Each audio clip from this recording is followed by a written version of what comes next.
Chapter 2. Sara, did you have something you wanted to say? Sara jumped, becoming aware again as Mr. Jorgensen said her name. Yes, sir. I mean, about what, sir? Sara stammered while the other 27 students in her classroom snickered. Sara had never understood why they took such delight in someone else's embarrassment, but they never failed to do just that, laughing raucously as if something actually funny had happened. What is funny about someone else feeling bad? Sara just couldn't sort out the answer to that, but now wasn't the time to ponder that anyway, for Mr. Jorgensen was still holding her in the unbelievable spotlight of discomfort, while her classmates looked on the exaggerated glee. Can you answer the question, Sara? More laughing. Stand up, Sara, and give us your answer. Why is he being so mean? It is really so important. 5 or 6 eager hands shot up around the classroom as show-off classmates took further delight in making Sara look bad. No, sir, Sara whispered, slipping down into her seat. What did you say, Sara? The teacher barked. I said no, sir. I do not know the answer to the question, Sara said a bit louder. But Mr. Jorgensen wasn't finished with Sara, not yet. Do you know the question, Sara? Sara's face flushed red with embarrassment. She didn't have the slightest idea what the question was. She had been deep in her own thoughts, truly in her own world. Sara, may I offer a suggestion to you? Sara didn't look up because she knew that giving her permission or not giving it wouldn't stop Mr. Jorgensen.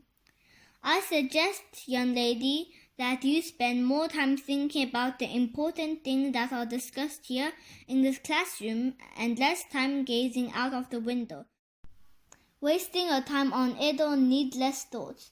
Try to put something in that empty head of yours. More laughter.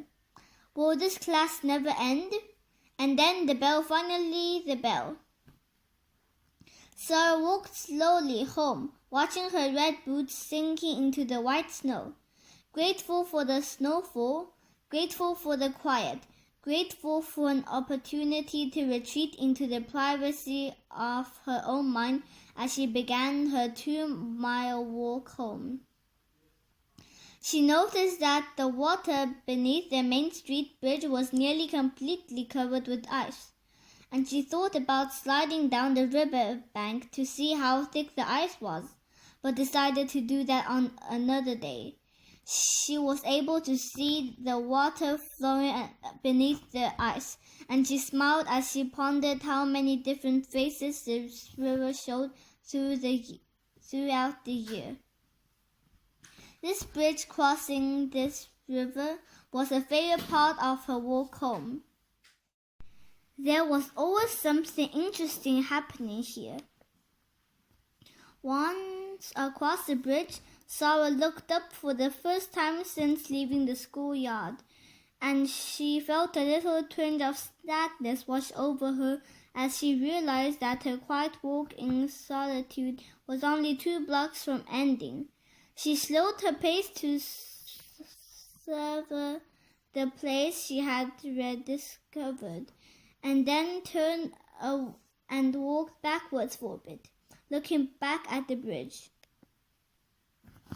Oh well, she sighed softly as she entered the gravel driveway to her home.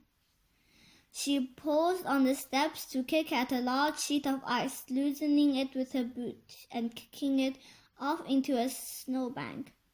There she pulled off her wet boots and went into the house, quietly closing the door and hanging her heavy wet coat on the hook.